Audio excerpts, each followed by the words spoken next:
Viewers எல்லாத்துக்கும் வணக்கம். நம்ம ஆல்ரெடி இந்த வீடியோ சீரிஸ் மாதிரி பார்த்துட்டு வரோம். டிஸ்கிரிப்ஷனில் லிங்க் இருக்குது பிளேலிஸ்ட்டுக்கு. நீங்கள் கம்ப்ளீட்டாக நீங்கள் லேர்ன் பண்ணிங்கன்னா உங்களுக்கு ஈஸியாக இருக்கும். நம்ம இந்த வீடியோவில் என்ன பார்க்க போகிறோம் அப்படின்னா, எப்படி ஒரு ஷீட்டில் இருக்கிற டேட்டாவை மூவ் பண்ணுறது அப்படின்ட்டு கம்ப்ளீட்டாக பார்க்க போகிறோம். ஸோ இது ஒரு டேட்டா கட்டுங்களா. ஸோ இதை எப்படி மூவ் பண்ணுறது, இன்னொரு ஷீட்டுக்கு எப்படி மூவ் பண்ணுறது, எப்படி டூப்ளிகேட் பண்ணுறது, ஒரு நியூ ஒர்க் புக்கில் எப்படி மூவ் பண்ணுறது, இது எல்லாத்தையும் கம்ப்ளீட்டாக பார்க்க போகிறோம். இது ஆல்ரெடி உங்களுக்கு தெரிஞ்சதால் நான் நிறையா ட்ரிக்ஸ் உங்களுக்கு சொல்லித்தரேன். ஸோ ஓகே, ஸ்டார்ட் பண்ணலாமா? இப்போ உதாரணத்துக்கு இங்கே இருக்குது அப்படின்னு வைங்க. ஸோ எனக்கு இங்கே பார்த்தீங்கன்னா இங்கே எங்கள் கேப் தான் ஸ்டார்ட் ஆகிருக்கு. A1 இந்த இடத்துல ஸ்டார்ட் ஆக வேண்டியது இந்த இடத்துல ஸ்டார்ட் ஆகிருக்குன்னு வைங்க.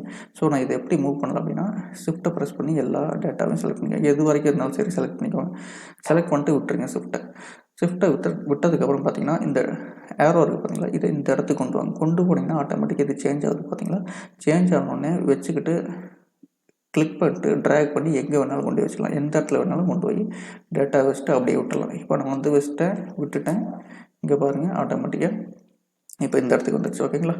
ஸோ இப்படி தான் ஒரு என்டையர் டேட்டாவே செலக்ட் பண்ணி மூவ் பண்ணலாம். அடுத்து ஒரு செல்லை மட்டும் மூவ் பண்ண முடியுமா அப்படின்னா, அதுக்கு சேம் கான்செப்ட் தான். சப்போஸ் இந்த ஒன்று இங்கே என்ட்ரு பண்ணக்கூடாது, அதுக்கு பதில் நான் இந்த இடத்துல என்ட்ரு பண்ணணும் அப்படின்னா நான் எப்படி இது பண்ணலாம் அப்படின்னா, இங்கே போங்க, கிளிக் பண்ணிட்டு எந்த இடத்துக்கு போனாலும் வரும். இந்த கார்னரில் வாங்க, சுற்றி வராது, பட் ஆனால் இந்த இதுலேயும் வரும். இங்கே பாருங்கள், பாட்டமில் போனாலும் வரும். ஓகேங்களா. இங்கே போயிட்டு அந்த ஏரோ மாதிரி ஓப்பன் ஆகும், 4 மூலையில் ஓப்பன் ஆகும் மாதிரி ட்ராக் பண்ணி கொண்டாந்து இங்கே விட்டுட்டிங்க அப்படின்னா ஆட்டோமேட்டிக்காக அந்த ஒன்று இந்த இடத்துக்கு வந்துருச்சு. ஸோ மறுபடியும் இதை கண்ட்ரோல் இஜெட் கொடுத்திங்கன்னா ஆட்டோமேட்டிக்காக போயிட்டு இது பழைய இடத்துலையே உட்காந்துருக்கும். ஸோ கண்ட்ரோல் இஜெட்டுங்கிறது நம்ம எது பண்ணாலும் அதை ரிவர்ஸ் பண்ணுறதுக்கு. ஸோ இந்த இடத்துல இருக்குது ஃபார்வர்ட் பேக்வேர்ட். இங்கே பாருங்கள், கிளிக் பண்ணோம்னா ஃபார்வர்டாக இருக்குது, ஒரு ஸ்டெப் முன்னாடி, பேக்வேர்டு ஒரு ஸ்டெப் பின்னாடி வந்துடும். ஓகேங்களா. ஸோ இப்படி தான் இது பண்ணணும். அடுத்து என்ன ஆப்ஷன் அப்படின்னா, கண்ட்ரோல் சி ஷார்ட்கட் நான் சொல்கிறேன் பாருங்கள். இப்போ இதை கண்ட்ரோல் சி பண்ணி இந்த இடத்துல பேஸ்ட் பண்ணிங்கன்னா ஆட்டோமேட்டிக்காக பேஸ்ட் ஆகிடும். நான் இங்கே இருக்கிறத டெலீட் பண்ணிட்டு இங்கே பேஸ்ட் பண்ணணும் அப்படின்னா, இப்போ கண்ட்ரோல் இஜெட் கொடுக்குறேன். இப்போ இங்கே இருக்குது பார்த்தீங்களா, இது செலக்ட் ஆகிருக்கு. இந்த இது மின்னிக்கிட்டு இருக்குது அப்படின்னா செலக்ட் ஆகிருக்குன்னு அர்த்தம். ஸோ எஸ்கே கொடுத்தனா அந்த மின்றது நின்றுடும். மறுபடியும் நான் போய் செலக்ட் பண்ணணும். ஓகேங்களா. ஸோ நான் செலக்ட் பண்ணுறேன். ஸோ நான் இப்போ என்ன நினைக்கிறேன் அப்படின்னா, இந்த இருக்கிறத அப்படியே ரிமூவ் பண்ணிட்டு அதை அப்படியே வேறு இடத்துக்கு மாற்றணும் அப்படின்னு நினைக்கிறேன். அதுக்கு கண்ட்ரோல் எக்ஸ் ஷார்ட்கட்டு, இங்கே போயிட்டு பேஸ்ட் பண்ணிட்டு கண்ட்ரோல் பி கொடுத்திங்கன்னா ஆட்டோமேட்டிக்காக அங்கேருந்து போயிட்டு இங்கே வந்துடும். நான் மாதிரி கண்ட்ரோல் இஜெட் கொடுக்குறேன். கண்ட்ரோல் இஜெட் கொடுத்துட்டு இந்த இடத்துக்கு வந்துடுது. ஓகேங்களா. எஸ்கேப் கொடுத்துக்கிறேன்.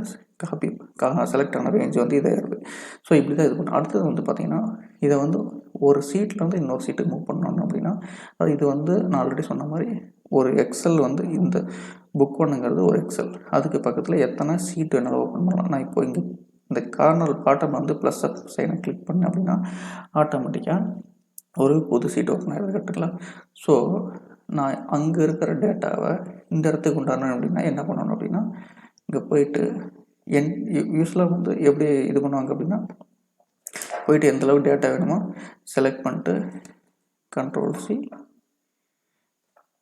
கண்ட்ரோல் இன் பேஸ்ட் பண்ணால் வந்துடும். ஸோ கண்ட்ரோல் இஜெட் கொடுத்துக்கிறேன். ஸோ இதையே நான் பெட்டரான ஆப்ஷன், இது என்டையர் டேட்டா செலக்ட் பண்ணுறதுக்கு பெட்டரான ஆப்ஷன் என்ன அப்படின்னா, இந்த கார்னர் இருக்குது பார்த்தீங்களா, இந்த இடத்துல போய்ட்டு வச்சுட்டு கிளிக் பண்ணிங்க அப்படின்னா இது என்டையர் சீட்டே செலக்ட் ஆகிடும். இப்போ கண்ட்ரோல் சி கொடுங்க. இப்போ போயிட்டு இங்கே பேஸ்ட் பண்ணிக்கோங்க. ஆட்டோமேட்டிக்காக எல்லாமே அங்கே இருந்தது இங்கே வந்துடும். இன்னும் ஒரு பெட்டரான மெத்தட் சொல்கிறேன். இந்த சீட்டை நான் டெலிட் பண்ணிடுறேன். ரைட் கிளிக் பண்ணி டெலிட் கொடுத்துருங்க. ஸோ டெலிட் ஓகே கொடுத்துருங்க. கொடுத்தோடனே இந்த சீட்டை டூப்ளிகேட் பண்ணணும். இருக்கிற டேட்டாவை அப்படியே டூப்ளிகேட் பண்ணி, ஏன்னா காப்பி பண்ணி பேஸ்ட் பண்ணால் சில ஃபார்மெட், அதாவது இங்கே பெருசாக இருக்கிறது அங்கே சின்னதாக இருக்கிறது, அது மாதிரி பிரச்சனை இருக்கும். ஸோ இது டூப்ளிகேட் எப்படி பண்ணணும் அப்படின்னா, இந்த இடத்துல கர்சரை கொண்டு இந்த இடத்துல வச்சுக்கோங்க. ரைட் கிளிக் பண்ணுங்கள். ரைட் கிளிக் பண்ணோடனே இது மாதிரி ஓப்பன் ஆகும். இது மாதிரி ஓப்பன் ஆனோடனே மூவ் ஆர் காப்பி அப்படின்ட்டு இருக்கும். கிளிக் பண்ணுங்கள். கிளிக் பண்ணோடனே இங்கே பார்த்தீங்கன்னா இந்த இடத்துல இருக்குது பார்த்தீங்களா, இதில் இந்த சீட் 1 என்ன அப்படின்னா, இங்கே ஆல்ரெடி இருக்குது பார்த்தீங்களா, அதான் சீட் 1. ஓகேங்களா. ஸோ இது எங்கே மூவ் பண்ணுறது அப்படின்னு கேட்குது. நான் மூவ் டு எண்ட் அப்படின்னு கொடுத்தேன்னா இந்த சீட் 1க்கு அப்புறம் ஒரு காப்பி ஓப்பன் ஆகும். ஸோ நான் ஓகே கொடுத்தேன்னா இதை இங்கே கிரியேட் ஏ காப்பின்னு இருக்குது. கிரியேட் ஏ காப்பி எப்போதுமே டிக் பண்ணிக்கிட்டீங்க அப்படின்னா இந்த இருக்கிற டேட்டாவும் அப்படியே இருக்கும். ப்ளஸ் புது டேட்டா இது டூப்ளிகேட் ஆகும். ஸோ இதை கிளிக் பண்ணாமல் வச்சிங்கன்னா ஆட்டோமேட்டிக் இருக்கிற டேட்டா தான் மூவ் ஆகும். ஸோ இங்கே இருக்கிறது டெலிட் ஆகிடும். ஸோ கிரியேட் காப்பி கிளிக் பண்ணிக்கோங்க. ஓகே கொடுங்க. ஓகே கொடுத்தோடனே ஆட்டோமேட்டிக்காக பாருங்கள் இங்கே வந்து ஒரு இது ஓப்பன் ஆயிடுச்சு. அப்படியே டூப்ளிகேட் ஓப்பன் ஆயிடுச்சு கரெக்டுங்களா? எனக்கு வந்து இந்த சீட்டில் வேணாம், புது ஒர்க் புக்காக வேணும்னா அது எப்படி பண்ணுறது அப்படின்னா ரைட் கிளிக் பண்ணுங்கள். இங்கே வந்து போங்க, மூவ் ஆர் காப்பிக்கு போங்க. கிளிக் பண்ணிட்டு இந்த இடத்துல 2 ஒர்க் புக்குன்னு இருக்குது பார்த்தீங்களா?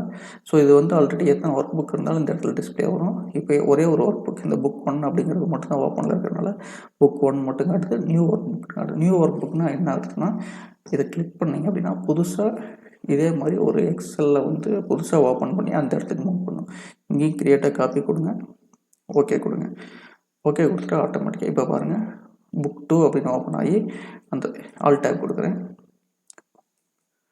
பாருங்கள் பழைய இதுக்கு வந்துருச்சு. ஸோ வந்து புதுசாக ஒன்று ஓப்பன் பண்ணி அப்படியே என்டையர் டேட்டாவையும் புது ஒர்க் புக்குக்கு மூவ் ஆயிடுச்சு. அந்த ஒர்க் புக்கோட நேம் வந்து புக் 2. ஸோ இப்படி தான் வந்து ஒரு டேட்டாவை காப்பியோ மூவோ இல்லை வந்து கட்டோ பேஸ்ட் பண்ணுறதோ வந்து பண்ணலாம். வீடியோ பார்த்தது நன்றி. வீட்டை மறுத்த வீடியோ சந்திப்போம். நன்றி, வணக்கம்.